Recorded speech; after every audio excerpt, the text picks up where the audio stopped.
It was supposed to be the perfect life. A young mother, a newborn baby, and a successful pilot in their new home in Greece. One night, that dream shattered. She was found dead beside the crib, the baby crying, the family dog hanged, and her husband tied to a chair, whispering about masked foreign robbers. For 37 days, his story gripped the country. A brutal home invasion, a random act of violence, a nation on edge. But as investigators replayed the security footage, pulled phone records, and opened one tiny device on her wrist, a Fitbit, the timeline began to fall apart. This is not just a story of a murder. It is the story of a man who thought he could script the perfect crime, until the data, and his own lies, turned against him. On the morning of May 11th, 2021, just after 6 a.m., police in Athens received a frantic emergency call. On the line was a man in obvious panic. His words tumbled over each other, and the only thing he managed to convey was that robbers had broken into his home. Officers rushed to the address he gave them in the northeastern suburb of Athens known as Nera. When they forced open the door of the 3-story villa, they stepped into what looked like the aftermath of a brutal home invasion. The house was in chaos, drawers pulled out, belongings scattered everywhere, and a pet dog was hanging from the stair railing. In the bedroom, the young woman of the house lay lifeless on the bed.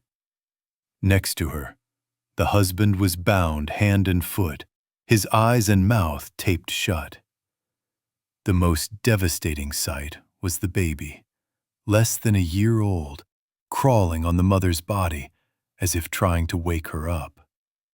Several officers later admitted that the scene brought them to tears.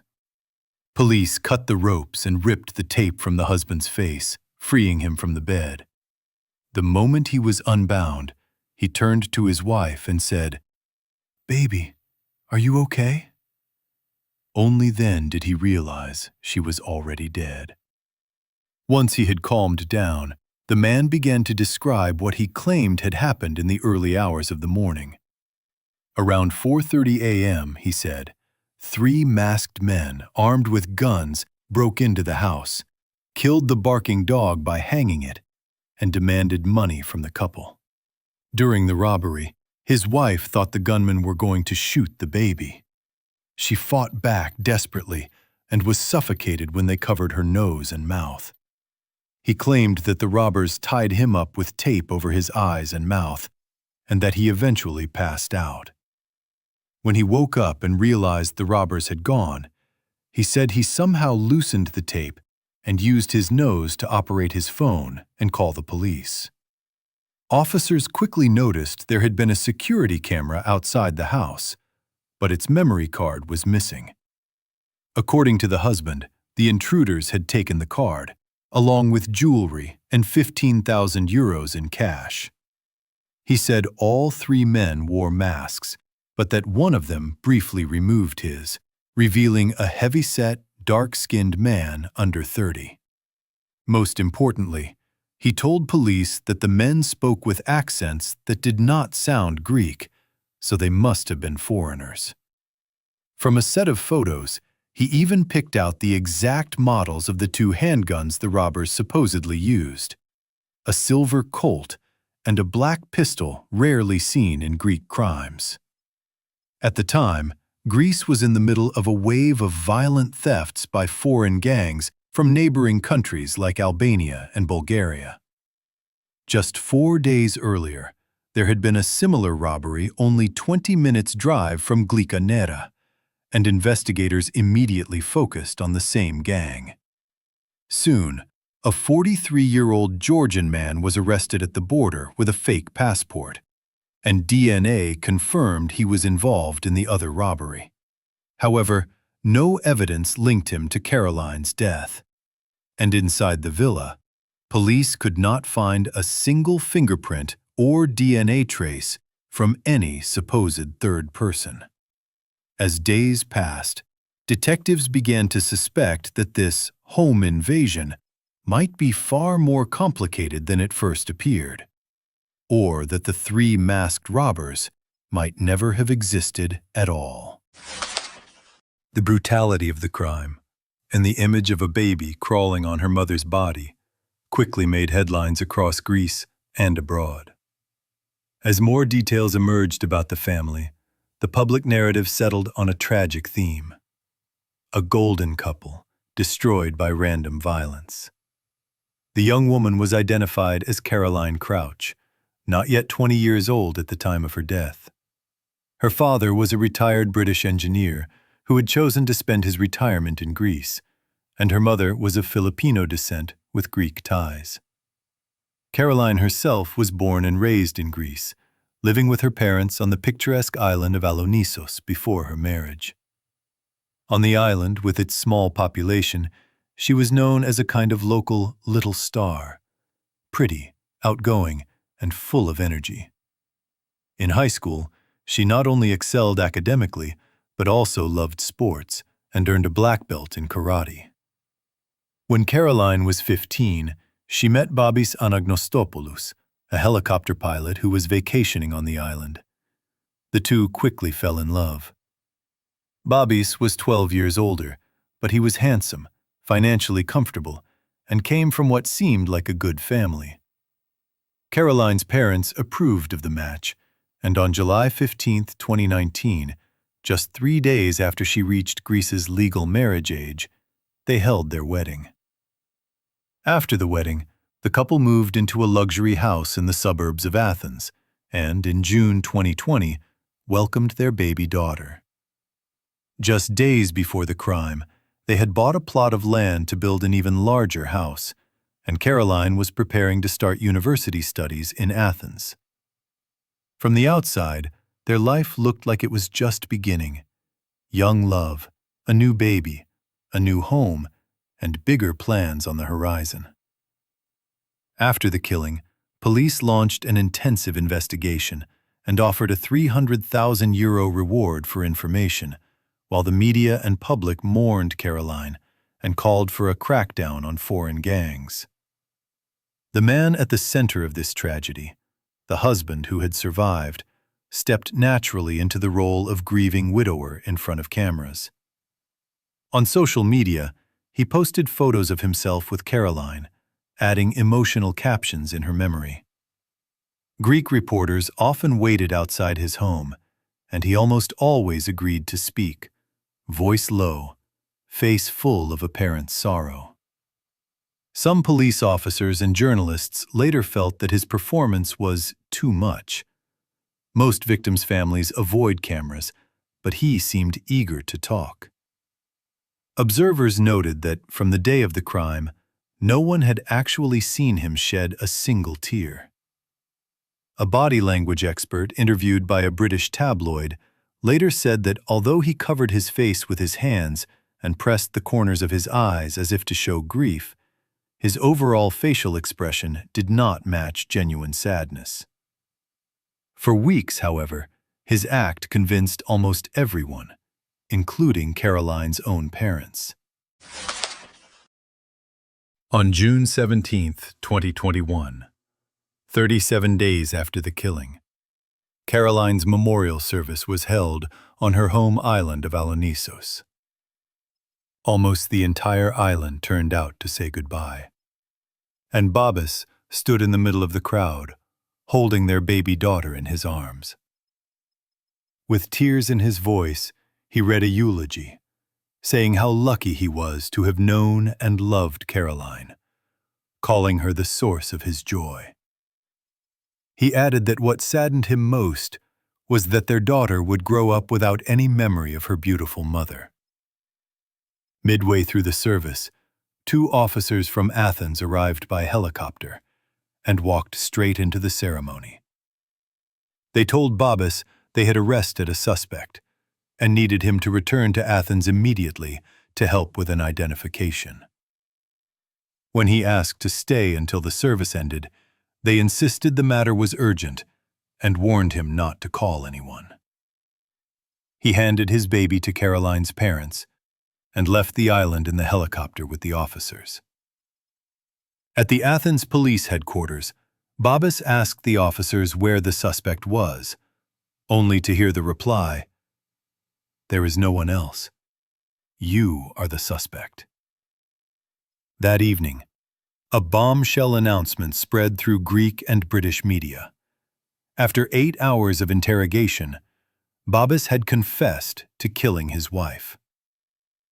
The revelation was so shocking that Greece's state broadcaster interrupted its live coverage of a Euro football match to break the news, and people in Athens stopped in front of cafes and bars to watch. Public reaction split in two. Some said they had always suspected the husband, while others were stunned, asking what had happened to the supposed Eastern European robbers. Behind the scenes, detectives had already amassed a series of digital clues that undermined his entire story. Analysis of the external security camera showed that its memory card had been removed at 1:20 a.m., 3 hours before the time Babis said the robbers entered. Cameras around the neighborhood captured no suspicious vehicles or strangers during the window when the robbery was supposed to have taken place. Babis's own phone data raised more questions. Although he claimed he was tied up and unable to move between 4:30 and 6:30 a.m., his fitness app recorded steps and movement throughout the house, and several apps were used during that period. When police tried to dial a number using only their noses on a similar phone, they found it was effectively impossible, contradicting his claim that he had called the police that way.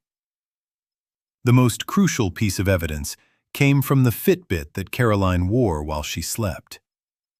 The device, which recorded multiple physiological indicators, showed clearly that her heart stopped at 4:11 a.m., long before the 4:30 break-in Babis described. The coroner concluded that Caroline had been smothered for at least 5 minutes, enduring extreme suffering before her heart finally stopped. A conclusion that matched the rapid spike and abrupt halt in her heart rate between 4:05 and 4:11.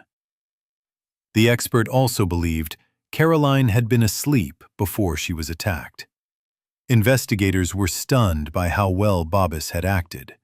From before the killing to the days after, his performance had almost fooled everyone.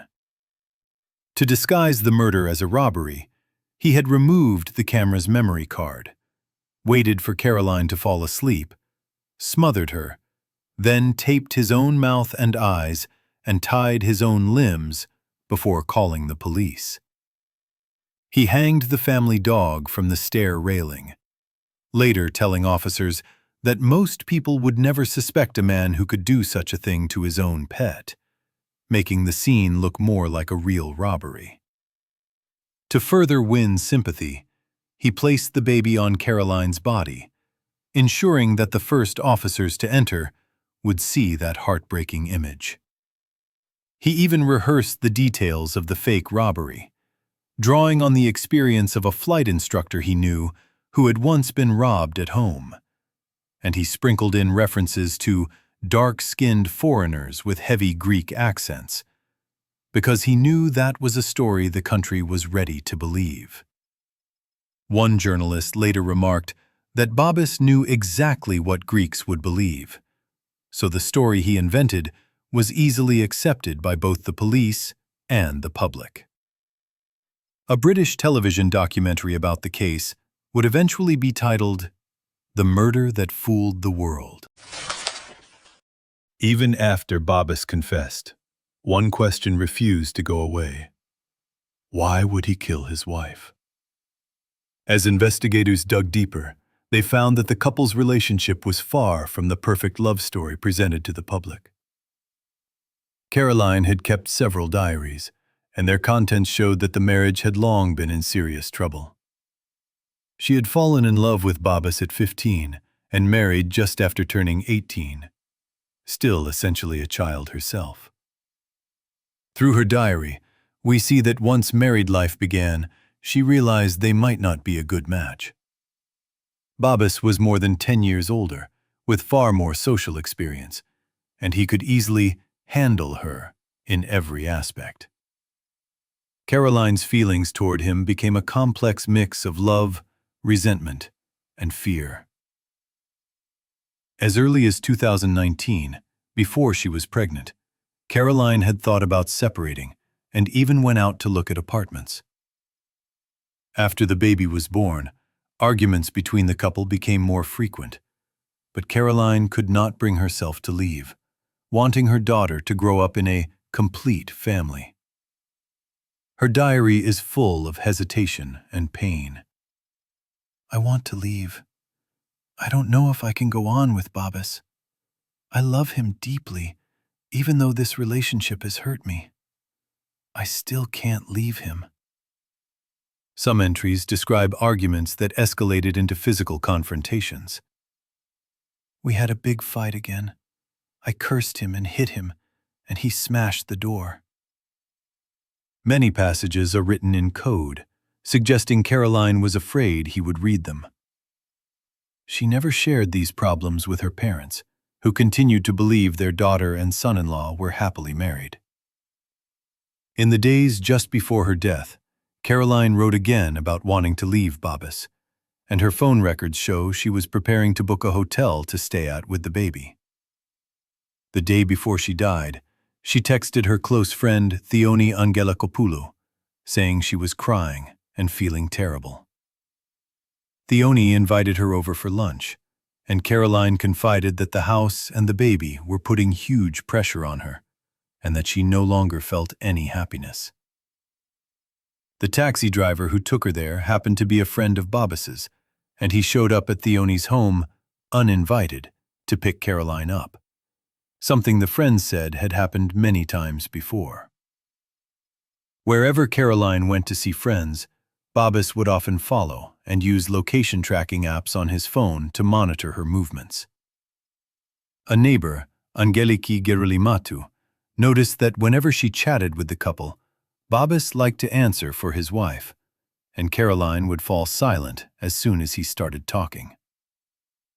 In court, a psychiatrist testified that Babis showed not only extreme need for control, but also classic signs of narcissistic personality disorder: arrogant, emotionally cold, and lacking empathy. He killed his wife, the mother of his child, and never considered how much the child would be hurt, the doctor said, adding that placing the baby next to her mother's body was especially barbaric.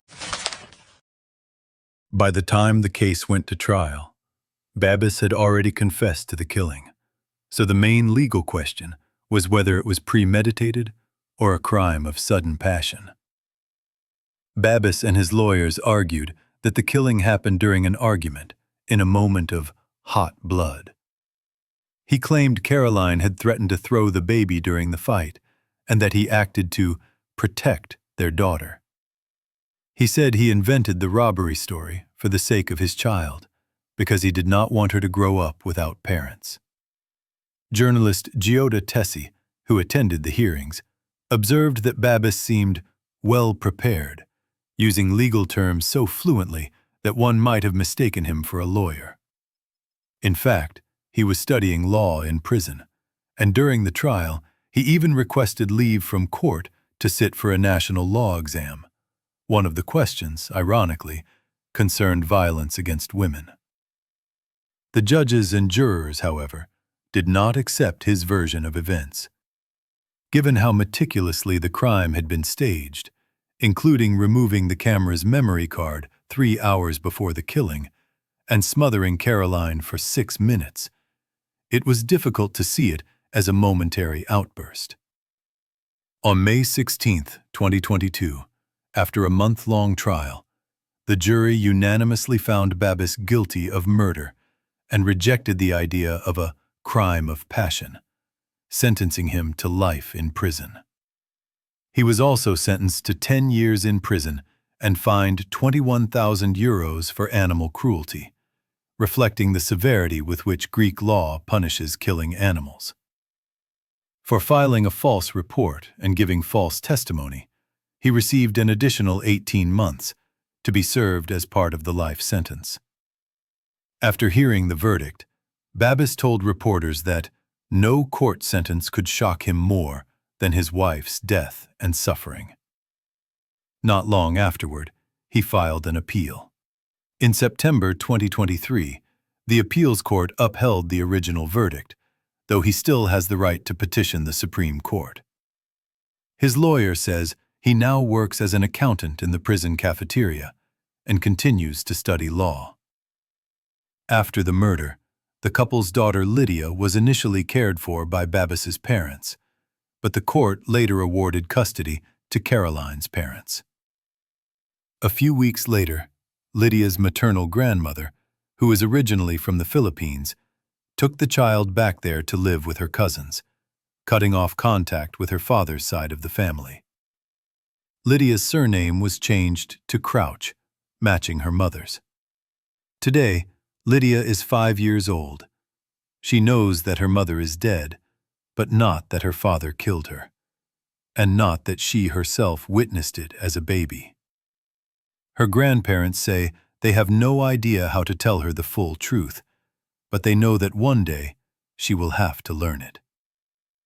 In the end, beyond the data, the staged crime scene, and the courtroom arguments, this case leaves behind a single surviving witness, a child who will grow up in the long shadow of a story her father once tried to script and control.